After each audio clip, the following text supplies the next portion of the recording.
Respiration चल रहा था, उसमें डिजीज रह गए हैं, डिसऑर्डर रह गए हैं, उनको देख लेते हैं। फिर उसके बाद बेटा कुछ क्वेश्चंस कराएंगे इस चैप्टर में। देखो इधर,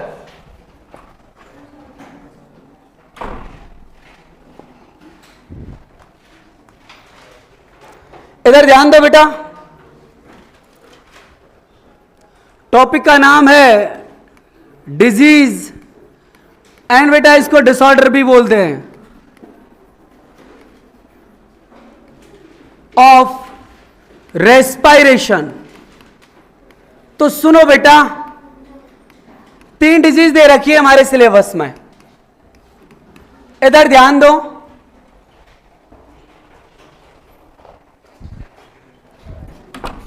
उसमें बेटा सबसे पहले एक एलर्जी दी हुई है, आप सब जानते हो उसको, उसका नाम होता है बेटा अस्थमा।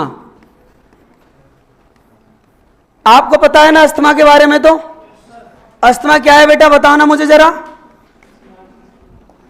अस्थमा के बारे में मुझे कोई बता दो ना। अस्थमा बेटा एक एलर्जी है, इसको ह्यूमन हेल्थ एंड डिजीज में भी आपने पढ़ा होगा 12th क्लास में, नहीं पढ़ा? इसमें क्या क्या होता है कि आपकी जो ब्रोंकियोल होती है ना बेटा, कौन होती है? ब्रोंकियोल। और कौन बेटा? आपकी ब्रोंकाई। इनके अंदर हो जाती है बेटा इन्फ्लामेशन, मतलब स्वेलिंग आ जाती है इन पर।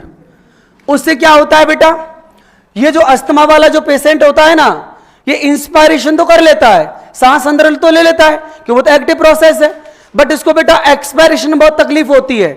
मीन्स बेटा मैं लिख दूं डिफिकल्टी इन, इस वर्ड को याद रखना बेटा। मोस्टली किसमें प्रॉब्लम आती है इसको? एक्सपायरेशन में, सांस बाहर निकालने में इसको दिक्कत होती है बेटा। और जब ये एक्सपायरेशन करता है तो एक साउंड प्रोड्यूस होती है जिसका नाम होता है बेटा व्हीजिंग साउंड।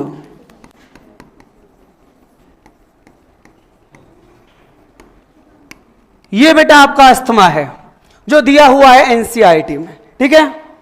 इसके बाद बेटा जो अगली बीमारी है, अगली जो डिजीज है, उसका बेटा मैं आपको नाम बता देता हूं। नंबर 2 उसका नाम है एम्फाइसीमा। एम्फाइसीमा को आप लोग जानते हो बेटा। एक बात तो ये बता दूं, एक क्रॉनिक डिजीज है, कोई एक दिन में नहीं होती बेटा, बहुत लंबे पीरियड में जाके होती है एम्फाइसीमा। इसमें क्या होता है कि एक हेल्दी पर्सन बेटा बहुत लंबे समय से रेगुलर बेटा क्या कर रहा है? स्मोकिंग, सिगरेट वगैरह बेटा यूज ले रहा है। तो ये जो स्मोकिंग जो होती है ना, इससे हमारी जो एल्वियोलाई होती हैं, कौन होती हैं बेटा? एल्वियोलाई। इन एल्वियोलाई का पहले तो जो सरफेस एरिया है वो क्या होता है बेटा? कम। जब सरफेस एरिया कम होगा तो इसमें बेटा डिफिकल्टी होगी, किसमें? ब्रीदिंग में।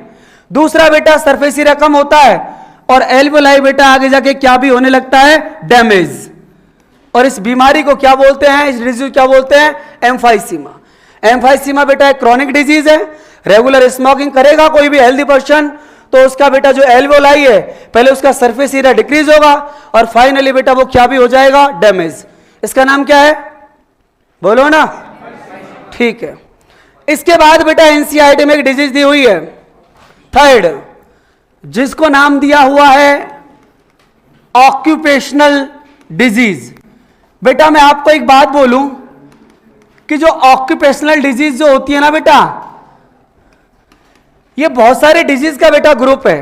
इसमें सिलिकोसिस भी होता है, फाइब्रोसिस भी होता है और एस्बेस्टोसिस भी होता है। इन तीनों को आप एमबीबीएस में पढ़ोगे बेटा, लेकिन यहां पर इनको सिंपल सा मान रखा है, कौन? Occupational disease. मैं लिख भी देता हूं आपको थोड़ा बहुत जानकारी के लिए। एक होता है बेटा सिलिकोसिस, एक इसमें होता है बेटा फाइब्रोसिस और एक होता है बेटा एस्बेस्टोसिस। क्या इसमें होता है बेटा? सुनना, मैं बताऊं आपको कि सिलिकोसिस जो होती है ना बेटा, जैसे आपने देखा होगा, जैसे ये जो रहते हैं ना बेटा, जैसे चिमनी वगैरह, जो ब्रिक फैक्ट्री वगैरह जो होती हैं, यहां पर जो वर्क करते हैं ना ब्रिक फैक्ट्री, या बेटा सीमेंट की फैक्ट्री वगैरह में जो वर्क करते हैं, उनके जो लंग्स होते हैं ना बेटा, ये जो लंग्स होते हैं, इन लंग्स के ऊपर बेटा फाइबर जो होते हैं, इनका डिपोजिशन होने लग जाता है येलो फाइबर का। उससे बेटा जो लंग्स जो होते हैं ना, ये बहुत ही ज्यादा, मैं बोलूं आप लोगों से, रिजिड हो जाते हैं बेटा, स्टोन लाइक हो जाते हैं।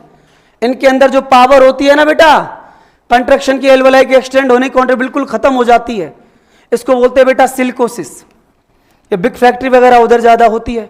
एस्बेस्टोसिस बेटा, इसमें भी क्या होता है, इसको प्लम्बर डिजीज भी कहते हैं। थोड़ा सा बता देता हूं प्लम्बर डिजीज क्या है। कि बेटा जो प्लम्बर होते हैं ना, वो क्या करते हैं, जैसे मान लो एक पाइप वगैरह की जो फिटिंग करते हैं, बार बार बेटा काटना पड़ता है या उसको बर्न भी करना पड़ता है। जो एस्बेस्टोसिस से बेटा बनते हैं, तो फाइबर्स जो होते हैं ना, इन हिल होते चले जाते हैं।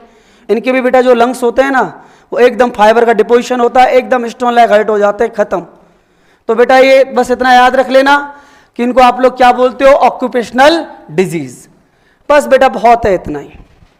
अब सुनो एक बात बेटा, इस वाले चैप्टर के अंदर मुझे कुछ आपको स्पेशल पॉइंट्स पढ़ाने हैं। वो कौन कौन से हैं बेटा, एनसीईआरटी में नहीं है, कुछ हैं भी और क्वेश्चंस आते रहते हैं। सुनो बेटा, सबसे पहला स्पेशल पॉइंट में बेटा मेरा एक टॉपिक होगा जिसका नाम है ब्रीदिंग रेट, और आई थिंक इसको तो आप सब जानते हो। सबसे पहले बेटा मेरा टॉपिक है जिसका नाम है बेटा ब्रीदिंग रेट। तो ब्रीदिंग रेट के बारे में आपको पता है बेटा कि बेटा 1 मिनट के अंदर इन एन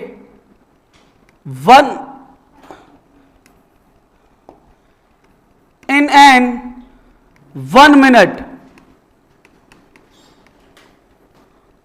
आप बेटा 1 मिनट के अंदर जितनी बार क्या कर रहे हो, नॉर्मल इंस्पायरेशन और नॉर्मल कौन एक्सपायरेशन, इसको बेटा हम लोग बोलते हैं ब्रीदिंग रेट। एनसीईआरटी ने बेटा इसका डिजिटल डाटा दिया हुआ है और वैल्यू दी है 12 to 16 पर मिनट। मतलब बेटा 1 मिनट में हम लोग 12 to 16 टाइम क्या लेते हैं बेटा, सांस लेते हैं। एक इस टॉपिक को याद रखना, ब्रीदिंग रेट को, ठीक है। अगला बेटा देखो,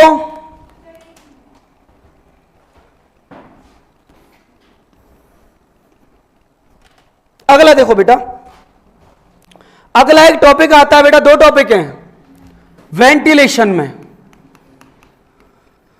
क्योंकि वेंटिलेशन की मैंने आपको चर्चा करी है 2 जगह। एक का तो नाम था बेटा कौन सा वेंटिलेशन,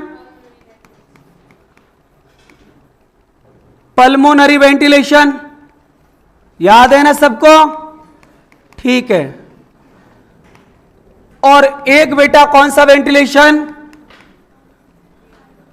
एल्वियोलर वेंटिलेशन। देखो बेटा क्या होता है पल्मोनरी वेंटिलेशन और एल्वियोलर वेंटिलेशन। इसमें एक टॉपिक आप लोग पढ़ोगे, पल्मोनरी वेंटिलेशन रेट, पीवीआर।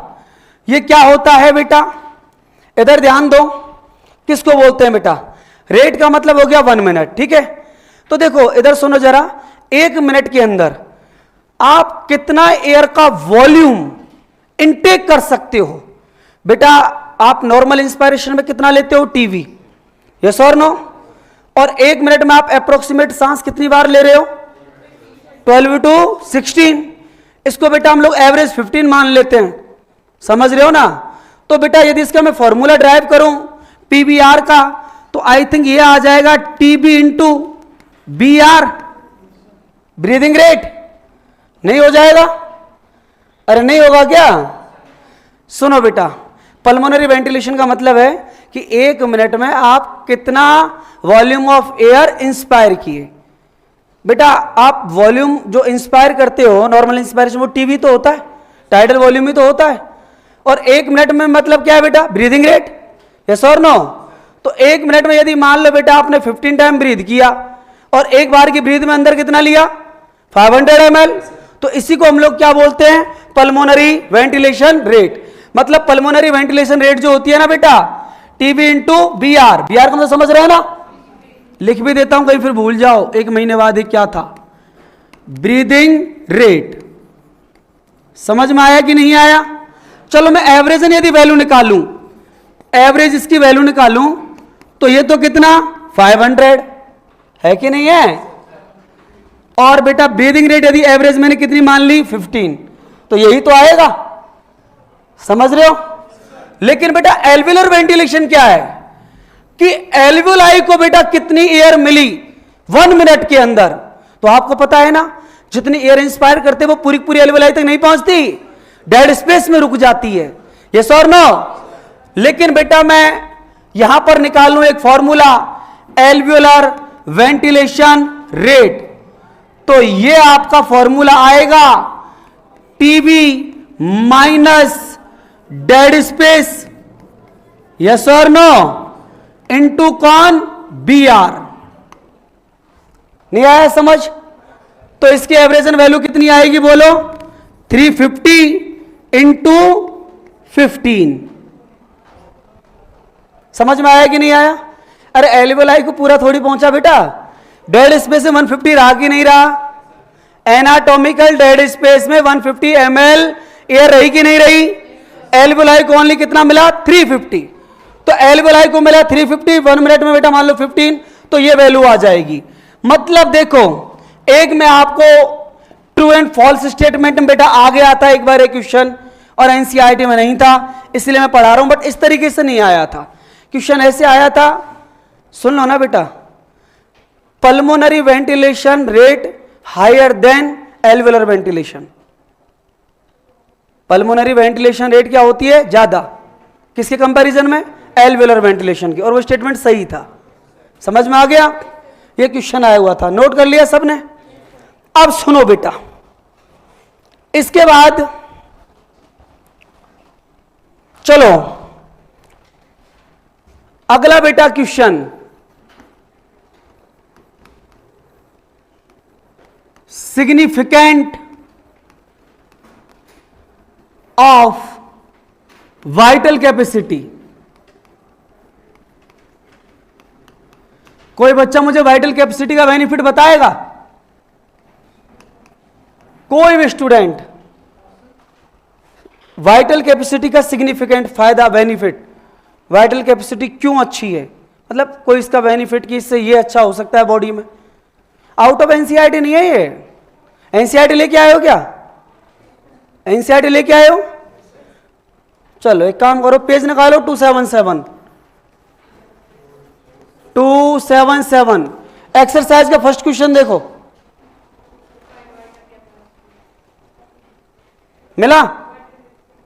दिया हुआ है, पूरे एनसीईआरटी पढ़ाएंगे डॉक्टर साहब, प्रॉमिस किया है आपसे। बताओ मुझे, अरे क्वेश्चन नहीं बेटा, क्वेश्चन परेशान हो जाएगा।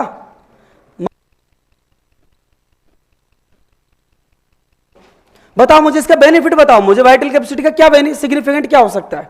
चलो वाइटल कैपेसिटी में आता क्या क्या है मैं बता देता हूं। IRV, यस और नो, एक कौन, टीवी प्लस ERV, पता है ना बेटा? ये तो नॉर्मल कंडीशन में भी होता है, पता है ना आपको? टीवी तो हम लेते ही, ERV बाहर जाता नहीं है। वाइटल कैपेसिटी में आपने एक्स्ट्रा क्या किया है, IRV। अरे फोर्सफुल इंस्पायरेशन, क्या बिना फोर्सफुल इंस्पायरेशन के आप वाइटल कैपेसिटी बोल सकते हो क्या? बिना फोर्सफुल इंस्पायरेशन किए क्या वाइटल कैपेसिटी बन सकती है? नहीं। तो फोर्सफुल इंस्पायरेशन से क्या होगा, during the forceful inspiration additional amount आता है भाई साहब, 2500 ml से 3000 ml, पता है ना आपको? आपने जो एयर अंदर लिया, मुझे आप एक बात बताओ, यदि इतना एक्स्ट्रा एयर अंदर आया है तो गैसेस एक्सचेंज इंक्रीज नहीं होगा? होगा। गैसेस एक्सचेंज यदि इंक्रीज होगा तो O2 का लेवल ज्यादा अंदर ब्लड में पहुंचेगा नहीं पहुंचेगा? फूड का ऑक्सीडेशन अच्छा होगा कि नहीं होगा? एनर्जी अच्छी होगी कि नहीं होगी? तो फंक्शन बॉडी का इंक्रीज होगा डिक्रीज होगा? इंक्रीज होगा। यही बात समझ में? ये बेनिफिट है बेटा वाइटल कैपेसिटी का। क्या, सुनना जरा, IRV एक्स्ट्रा अंदर आया, इस IRV के अंदर आने से जो आपका गैसियस एक्सचेंज है वो क्या हो जाएगा, इंक्रीज। यस और नो? गैसियस एक्सचेंज यदि इंक्रीज हुआ तो बॉडी के अंदर बेटा जो एनर्जी लेवल है वो भी क्या हो जाएगा, इंक्रीज। तो बेटा एनर्जी यदि अच्छा हुआ तो जो बॉडी फंक्शन है वो भी क्या हो जाएंगे, इंक्रीज। ये बेटा बेनिफिट है वाइटल कैपेसिटी का। क्या इसके अलावा किसी और में ऐसा हो रहा है क्या? नहीं। अरे आईआर भी सिर्फ किस में आता है, वाइटल कैपेसिटी के अंदर ही आता है यार, फंक्शनल कैपेसिटी में थोड़ी था ये। फंक्शनल कैपेसिटी कौन था? ERV plus RV। फिर याद नहीं आ रहा, फिर FER, ये मतलब ERV R प्लस RV। चलो क्वेश्चन समझ में आया? बोल दो ना। चलो एक क्वेश्चन और नेक्स्ट देखते हैं। Next question, gaseous exchange only occurs at alveoli.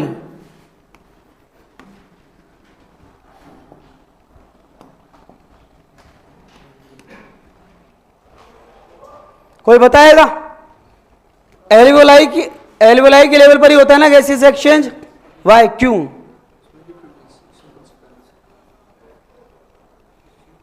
NCERT में दिया हुआ है यार। 3rd नंबर का क्वेश्चन देखो एक्सरसाइज में, सेम होगा।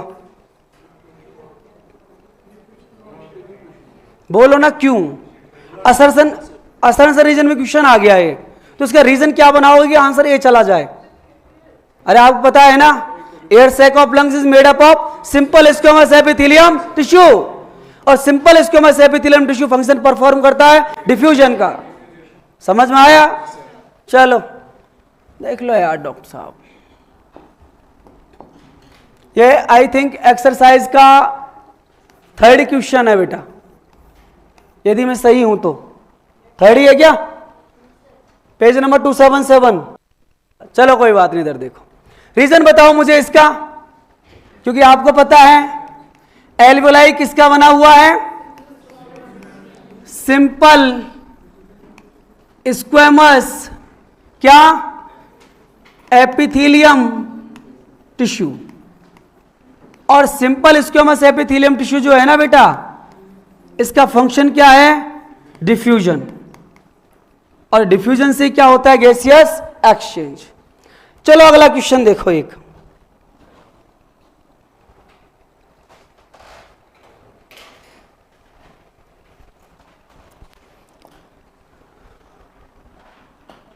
है क्या जगह?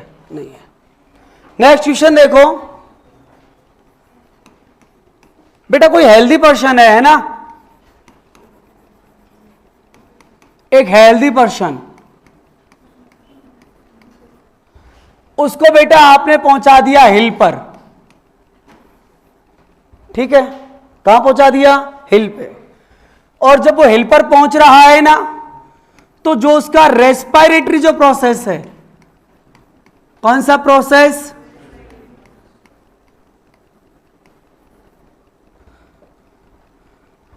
उसके अंदर बेटा क्या क्या चेंजेस आपको दिखेंगे? बताओ।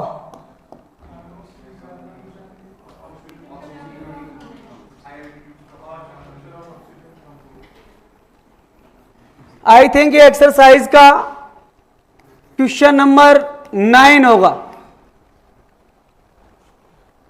9 है क्या? ठीक है, बताओ भाई साहब। ठीक है, उससे क्या होगा? श्योर। एक बात बताओ डॉक्टर साहब सुनो ना यार, आप गलत बोल रहे हो यार। एक चीज तो मेरे से, कि आप मेरे से बोल रहे हो कि PO2 कम होगा, बस मैंने मान लिया PO2 कम होगा, लेकिन यार मैंने तो कल ही बोला यार, no significant role of O2 in regulation of breathing, बोल के गया ना। तो ये बात मत बोलो यार डॉक्टर साहब, हाँ हो सकता है ब्रीदिंग रेट इंक्रीज होगी, बट उसका वे दूसरा होगा, वो इंक्रीज दूसरे तरीके से होगी। क्या नहीं, आप ये मत बोल देना, बस यही मैं सुनना चाह रहा था। आप ये मत बोल देना यहां पर कि उसके आरबीसी काउंट बढ़ जाएगा। बेटा आरबीसी काउंट का क्या, आप सुनो ना, अरे आपने सही पढ़ा है, बट मेरी बात तो सुनो। आरबीसी, अरे सुन लो ना एक मिनट मेरी, मैं पहले क्वेश्चन का मुझे जो आंसर है ना उसका मुझे और आंसर देने दो कि आरबीसी काउंट को ना आप रोटी सब्जी मत समझो, कभी बनाया खा लिया। आरबीसी काउंट को इंक्रीज होने में बेटा वक्त लगता है, 2 to 3 मंथ्स लग जाते हैं। ऐसा नहीं आज ही आप हिल्स पे गए और आरबीसी काउंट शुरू, ऐसे तो भाई साहब जिनको एनीमिया हो गया उनका इलाज पहाड़ पर जाके कर दें, समझ रहे हो ना, ऐसा नहीं होता बेटा, उसमें टाइम लगता है, तुरंत नहीं होता।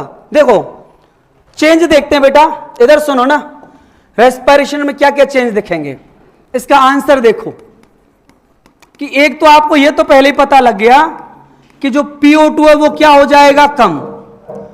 PO2 के कम होने से सिग्मॉइड, चलो सिग्मॉइड नहीं बोलूंगा, पहले बोलूंगा affinity, affinity of HB, yes और नो, टू O2 क्या होगी, इंक्रीज की डिक्रीज, अरे एफिनिटी इंक्रीज की डिक्रीज, डिक्रीज यार, O2 नहीं रहा तो डिक्रीज होगी ना यार। डॉक्टर साहब मजा नहीं आ रहा पढ़ाने में। ये यदि डिक्रीज हो गया, बताना सिग्मॉइड कर्व कहां भागेगा, वेरी गुड, सिग्मॉइड कर्व गया राइट साइड, और जब ये राइट साइड शिफ्ट हो गया ना तो इसको राइट साइड शिफ्ट होता देख तुरंत बेटा हमारी सिंपैथेटिक एक्टिविटी शुरू हो जाएंगी। सिंपैथेटिक एक्टिविटी मतलब सिंपैथेटिक नर्वस सिस्टम, दुख का साथी, हार्ट रेट इंक्रीज, पाल्पिटेशन। अब होगा बेटा जो आप बोल रहे हो, है ना, डायरेक्ट मत बोलना कि जब राइट साइड टिल्ट कर जाएगा ना तो फिर जो हार्ट रेट है, कौन सी रेट है बेटा, वो क्या हो जाएगी, इंक्रीज। जब हार्ट रेट इंक्रीज होती है ना बेटा, इसके बाद आपकी जो रेस्पिरेटरी जो रेट है या ब्रीदिंग रेट,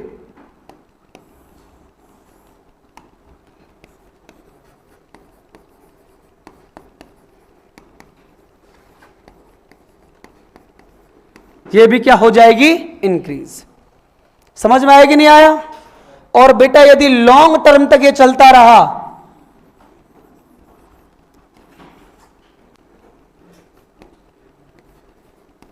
लॉन्ग टर्म तक ये सब चलता रहा, देन बेटा प्रोडक्शन ऑफ कौन, आरबीसी, ये क्या होगा, इंक्रीज। समझ में आया कि नहीं आया। हाँ जी, पूछ लो कोई दिक्कत हो तो।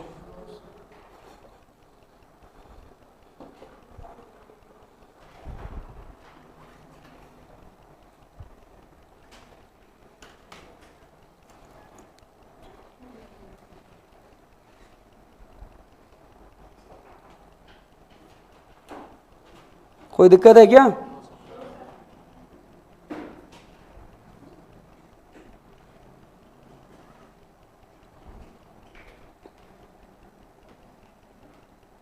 पढ़ाएं आगे, तीनों चारों क्वेश्चन समझ में तो आ रहे हैं। चलो एक और क्वेश्चन देखते हैं बेटा, एक्सरसाइज का क्वेश्चन है, पढ़ाएं। एक्सरसाइज में क्वेश्चन दिया हुआ है, आपको जानते भी हो उसको खैर, कि हीमोग्लोबिन O2 एसोसिएशन और कौन, डिसोसिएशन, जो कर्व होता है ना, अरे बोलो ना, वो कौन सा शेप का होता है, अरे बोलो, सिग्मॉइड कर्व होता है। लेकिन वाई, क्यों, यहां पर लिख देता हूं y। बेटा उसी का ये एक्सरसाइज का क्वेश्चन है, शायद आई थिंक 11 होगा या 13 होगा। देखो एक बार कौन सा है मुझे बताओ ना, मैं मेंशन करूं। पेज 277 पे देखो, 11 13 में से कोई एक देख लो। 11 है ना, ठीक है।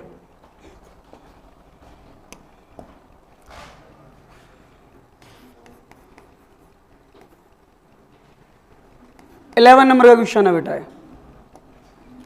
एक बात बताओ मुझे,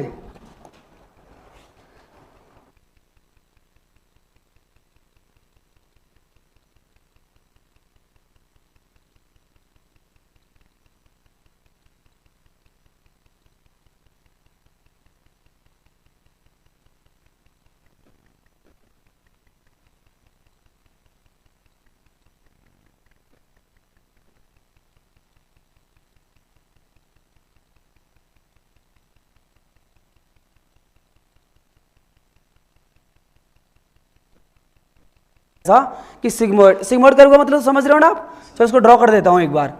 ऐसा क्यों हुआ, 2 पॉइंट्स पकड़ना आप बस इसमें।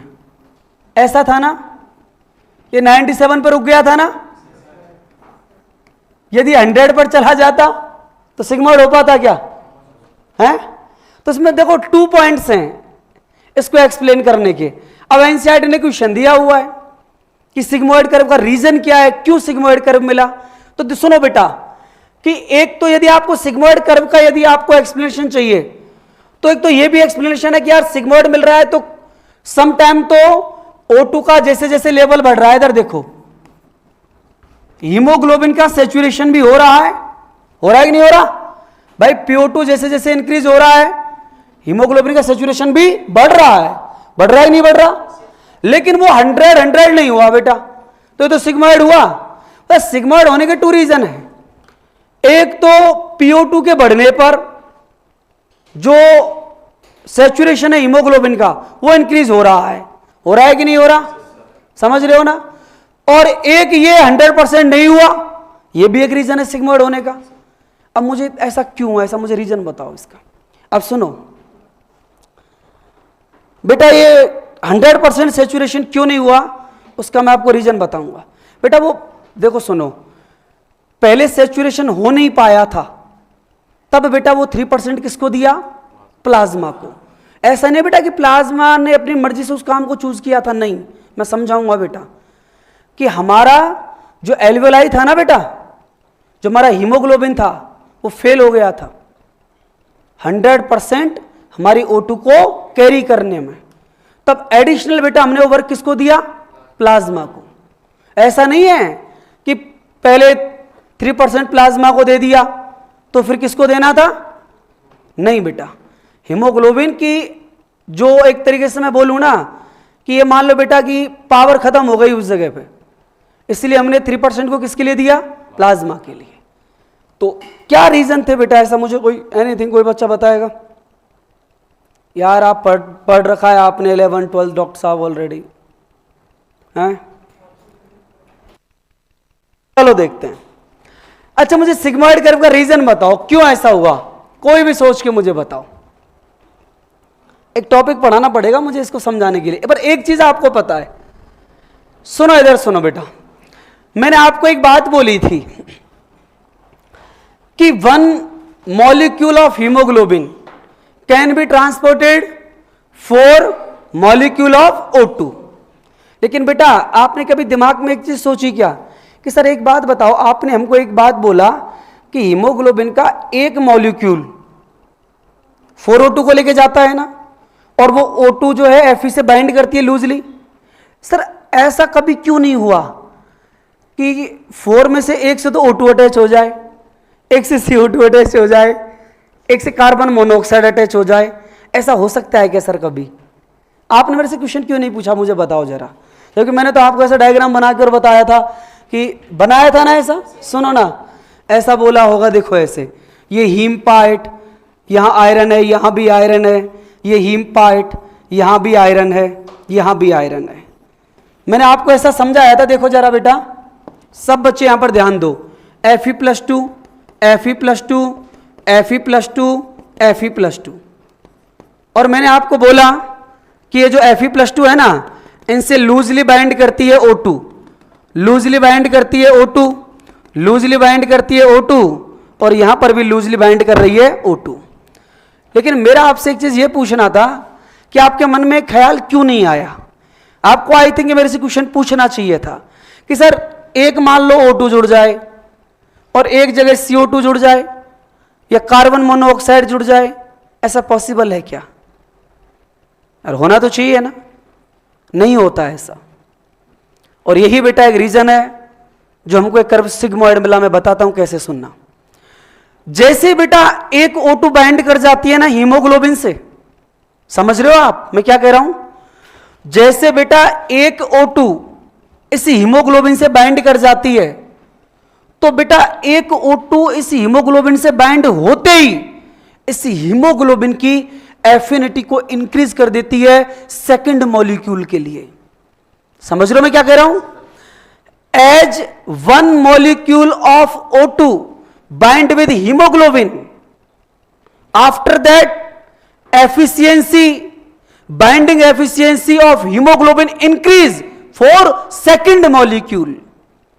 और बेटा एक से जब अटैच हुआ, सेकंड के लिए एफिनिटी बढ़ रही है, तो बेटा जितना ज्यादा एफिनिटी बढ़ेगा उतना ज्यादा O2 बाइंड होगा, O2 बाइंड होगा तो हीमोग्लोबिन सेचुरेटेड होगा, तो ये जो कर्व है बेटा अपर साइड में शिफ्ट होता चला जाएगा, ऊपर की ओर चलता चला जाएगा।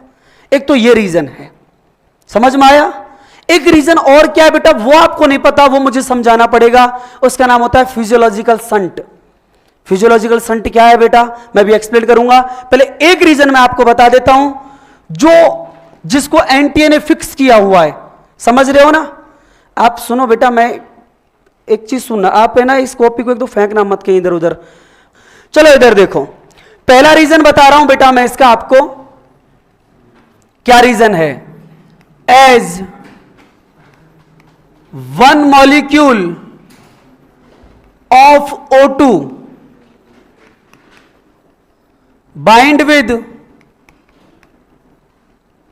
hemoglobin, after that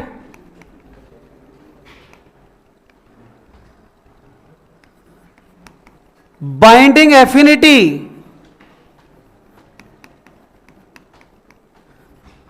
of hemoglobin to second molecule of O2 increase। एक तो ये रीजन है बेटा, एक जैसे अटैच होगा ना, फिर ये हीमोग्लोबिन, इधर सुनो बेटा, जैसे एक ये वाला O2 अटैच हो गया तो अब ये हीमोग्लोबिन रिजर्व हो गया बेटा पूरा। इन तीन आयरन से कौन ही अटैच होगा? अब ऑक्सीजन, कोई और अटैच हो ही नहीं सकता, क्योंकि बेटा ये जैसे O2 इससे अटैच होती है ना, ये इसके अंदर ऐसी केमिकल चेंजेस लाती है कि इस हीमोग्लोबिन का फिर बेटा O2 से जुड़ने का ही दिल करता है और किसी से इसका अटैच होने का मन ही नहीं करता। समझ रहे हो ना? तो मैंने वही चीज लिखाई है कि जैसे एक मॉलिक्यूल अटैच होगा, सेकंड के लिए जो एफिनिटी है वो क्या हो जाएगी? इंक्रीज। एक तो बेटा ये रीजन है, तो एक कर्व ऐसे ऊपर जा रहा है। अब ये बेटा 97 पर क्यों रुक गया, इसको ये 100 क्यों नहीं हुआ, मैं आपको बता देता हूं बेटा। इसका एक सेकंड रीजन है, ये तो फर्स्ट हो गया, एक और रीजन है इसका सेकंड, इसको समझाएगा बेटा, जिसका नाम होता है फिजियोलॉजिकल संट। क्या नाम है बेटा टॉपिक का? Physiological shunt. ये फिजियोलॉजिकल संट क्या होता है बेटा, बताता हूं मैं आपको, सुनो जरा इधर देखो।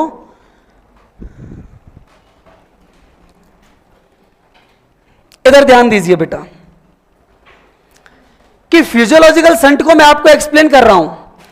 मैंने आपको बोला बेटा बोथ लंग्स जो होते हैं ना, उनके अंदर 300 मिलियन कौन होती हैं? एल्वियोलाई। लेकिन बेटा देखो इधर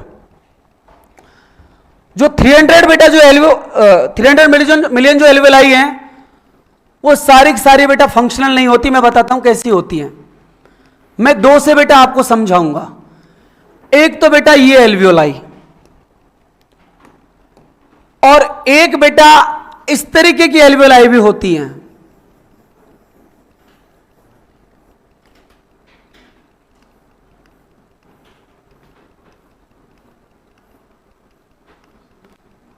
समझ रहे हो? इस एल्वियोलाई के पास में ये मैंने कौन बना दी आपको? कैपिलरी। और इस एल्वियोलाई के पास में मैंने कौन बना दी आपको?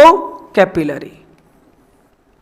ठीक है, इधर सुनिएगा बेटा, ये जो मैंने आपको इधर एल्वियोलाई बेटा जो करी है क्या मेंशन, ये जो एल्वियोलाई होती है ना, लिख देता हूं, ये नॉन वेंटिलेटेड एल्वियोलाई होती है। समझ रहे हो ना बेटा? ऐसी एल्वियोलाई का हमारी बॉडी में जो नंबर होता है ह्यूमन के अंदर, मतलब 300 मिलियन जो एल्वियोलाई थी ना बेटा, पता है आपको? उनमें से 2 to 3% एल्वियोलाई ऐसी होती है बेटा जो नॉन वेंटिलेटेड होती हैं, जिनके अंदर एक तरीके से बोलूं तो किसी भी तरीके का कोई भी गैसियस एक्सचेंज नहीं होता। यहां पर बेटा नो गैसियस एक्सचेंज, और यहां पर इजीली क्या होता है? Gaseous exchange. ये जो बेटा नॉन वेंटिलेटेड जो एल्वियोलाई होती हैं, ये अप्रोक्सीमेट कितना होती हैं? 2 to 3% in a healthy person. सबके अंदर होती हैं बेटा ये। और ये जो नॉन वेंटिलेटेड एल्वियोलाई, जिनका बेटा कोई भी रोल नहीं है वेंटिलेशन में, यही बेटा आपका क्या बनाती हैं? Physiological shunt. इसी को बोलते हैं फिजियोलॉजिकल संट। मतलब बेटा वो एल्वियोलाई जो गैसियस एक्सचेंज के अंदर पार्टिसिपेट नहीं करती। अब आप सोचो बेटा, यदि ऐसी एल्वियोलाई 2 to 3% है, तो बेटा 2 to 3% जो ब्लड है वो एल्वियोलाई वाले लेवल पर, या एक तरीके से बोलूं मैं हीमोग्लोबिन वाले लेवल पर सैचुरेटेड नहीं होगा। तभी मैंने आपको बेटा यहां पर फाइनली कितना किया? ये 97।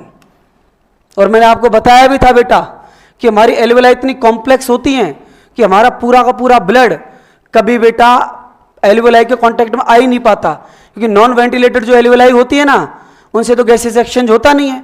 अब उनके पास जो ब्लड आया, जैसे मानो देखो ये नॉन वेंटिलेटेड एल्वियोलाई हैं, इनके पास ब्लड आया, क्या इसके अंदर गैसेस डिफ्यूजन होगा? नहीं होगा। जब गैसेस बेटा यहाँ पे डिफ्यूजन नहीं होगा तो हीमोग्लोबिन से O2 बाइंड होगा क्या? नहीं होगा। सिर्फ 97% ही करती हैं। इसलिए बेटा कितना परसेंट सैचुरेशन हुआ था? 97%। समझ में आ गया? तो बेटा इस पॉइंट को आप याद रखना कि सिग्मोइड कर्व के बेटा कितने रीजन है? 2।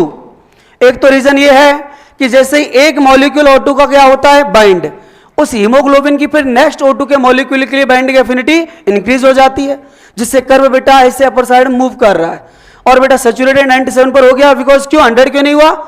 फिजियोलॉजिकल क्या बन गया? संट। कोई दिक्कत, कोई परेशानी? बोल दो कोई परेशानी हो तो। अगला बेटा एक पॉइंट और है एक्सरसाइज में, आई थिंक शायद वो 30 नंबर का बेटा क्वेश्चन है। एक टर्म होती है बेटा हाइपोक्सिया। जब आप इस चैप्टर को पढ़ेंगे ना, तो आपने कोई वर्ड भी नहीं सुना होगा हाइपोक्सिया का। अब बेटा हाइपोक्सिया होता है क्या है? मुझे कोई बताएगा?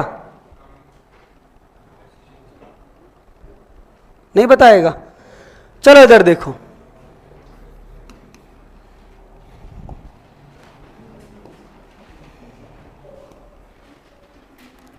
एक वर्ड होता है बेटा हाइपोक्सिया, और एक होता है बेटा हाइपोजेमिया, हाइपोक्सेमिया। दो वर्ड होते हैं बेटा। सुनो जरा, ये दिया हुआ है बेटा एनसीईआरटी में। बेटा देखो हाइपो क्या टर्म होती है, इधर ध्यान दो। हाइपो का मतलब होता है कम, और बेटा पीछे वर्ड आ रहा है सिया, ऑक्सिया। ऑक्सिया मतलब ऑक्सीजन। सुनो बेटा, O2 का लेवल कम होता है दोनों में, लेकिन आपको कंफ्यूज करेगा। यदि टिश्यू लेवल पर बेटा O2 कम हो रहा है, उसको हाइपोक्सिया बोलते हैं, ठीक है। और बेटा यदि ब्लड लेवल पर कम हो रहा है तो उसको हाइपोक्सीमिया बोलते हैं। समझ में आ गया? मतलब O2 क्या हो रहा है? कम। किस पर?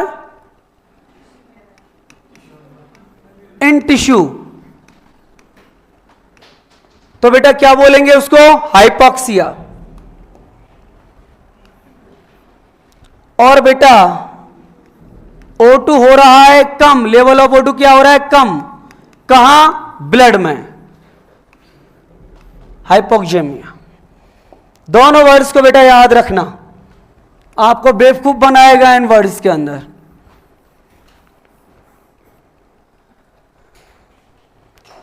बोलो किसी बच्चे को कोई दिक्कत, कोई परेशानी? श्योर?